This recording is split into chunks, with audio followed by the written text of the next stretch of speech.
Good morning, class. Welcome back. We are here to start a new chapter.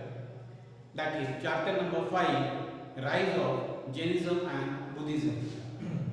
Rise of Jainism and Buddhism. In the last chapter, the Vedic civilization, we saw how the civilization was categorized or differentiated into two units, that is early Vedic period and later Vedic period. If you remember the period of later Vedic period, it was from 1000 BC to 600 BC. So by the end of the period, later Vedic period, the ritualistic values had gained its importance. The people were more inclined towards ritual values. Means all the religious methodology was followed and people were bound to follow or were respecting the different forms of nature. Ideal worship had begun. In this chapter, we are going to see about the two persons, that is two religions basically, Jainism and Buddhism. How did they flourish? How did the ritualistic value which ended up in the later Vedic period had its impact in the Jainism and Buddhism time? By the 6th century BC, religious worship in India had become extremely ritualistic and society was bound by a rigid caste system. Now, caste system had a very strong hold now. The people were bounded by, people were inclined by the caste system. They had to follow. There was no choice as such, there was no alternative as such, but people were bound to follow. They were asked to follow. It had become so rigid, so strong values were created. Dissatisfied with such conditions, many thinkers gave up worldly life and went to meditate in peace and seek enlightenment. Now, there were some exceptions who did not want to follow or who did not feel like following. No, it should not be a mandatory part.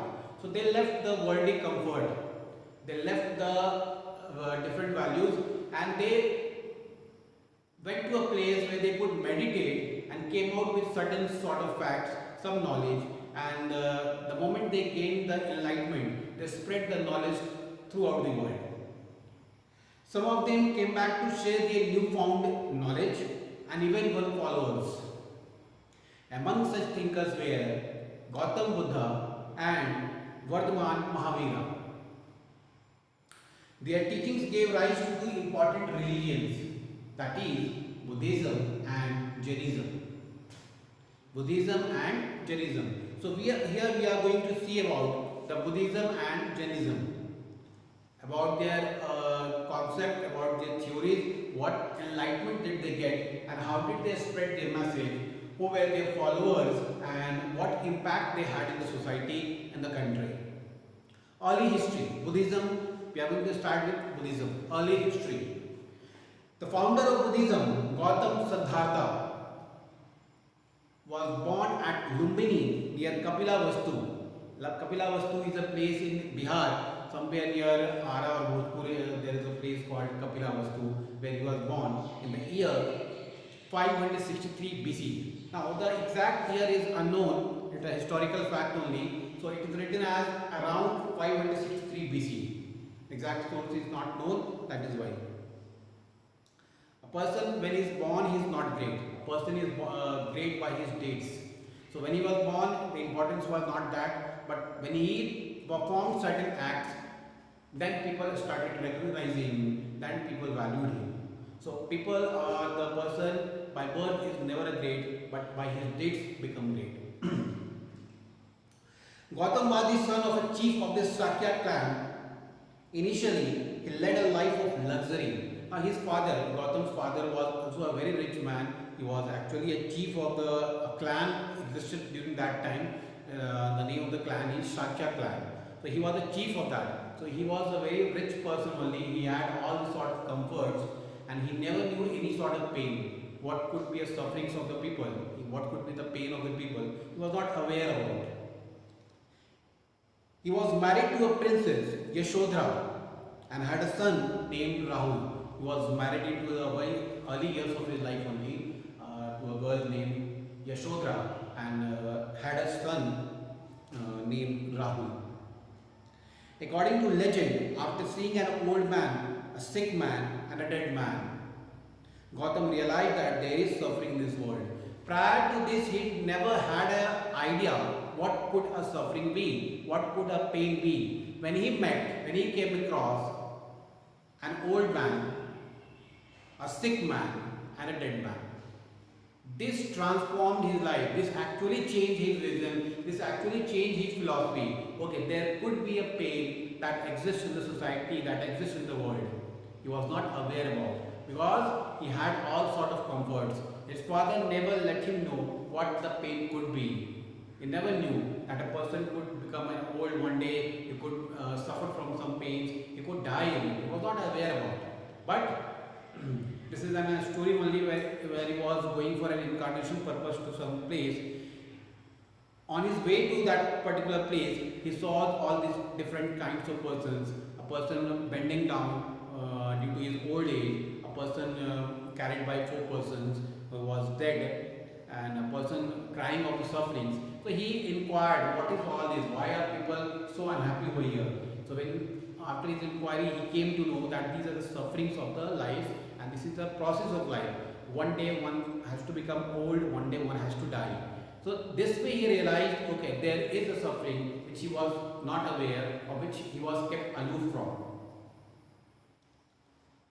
According to legend, after seeing an old man, a sick man, and a dead man, Gautam realized that there is suffering in this world. The sight of an ascetic made him think that there is also a way to end suffering. Now, all in a sudden, when he saw the sufferings, the question that rose in mind, that what could be the end to, what could be a measure to end such sufferings. He thought of why not to end such sufferings. If people are not happy, they are crying, if they are not ready to say goodbye to this world, so there could be some way. So he started looking into that. Gautam left home at the age of 30 to find the way to end suffering. Now he left the way to get enlightenment, to get the real knowledge of the world, and he left all the worldly comforts, all the comforts of his life, and he started finding out what could be an end to such solutions, or what could be an end to such problems. He wandered for 6 years, during which he subjected himself to all kinds of hardships. Now, he did not wait. He kept on moving from one place to another. And during his first 6 years, he had a lot of hardships in his life. There was some day in which he did not get a food to eat. So he understood that the world is really different, which was given to him or which was shown to him was much different than the actual world. For instance, he went without food and water for several days. Finally, he sat under a peepal tree at Bodh Gaya, which is in Bihar, and resolved not to get up until he had found answers to all his questions. Now he meditated and he came to a conclusion that he will not get up from such place, a place in Bodh Gaya where a peepal tree is set. He sat over there in a meditation form, and he took a challenge that he will not get up until and unless he gets a solution of it, until and unless some concrete results are shown, then only he will get up and he end up his fast or end up his meditation. He remained there in a deep meditation for 49 days. Now 49 days is not a child's play. You cannot remain, even it's very difficult to remain for 49 minutes. 49 days is not a child's play. So it was a deep meditation, it was a deep feeling for the people that proved to be in his deeds. That is why he sat for 49 continuous days without any movement, without any eating, without any connection with the real world. What happened then? At the end of this period, he attained nirvana or enlightenment and became known as Buddha, the enlightened one. Now the result was that he gained some sort of knowledge. There was some sort of inner answers that he got, and the moment he realized those answers, he got up and he was known to be an enlightened person, a knowledge knowledgeable person who could share his knowledge to the different worldly comforts and had different visions to end up the sufferings of the people. Tomorrow we shall continue with the same chapter. It's an interesting topic and more like a story based only. So tomorrow we'll see how we can cooperate. Thank you, class.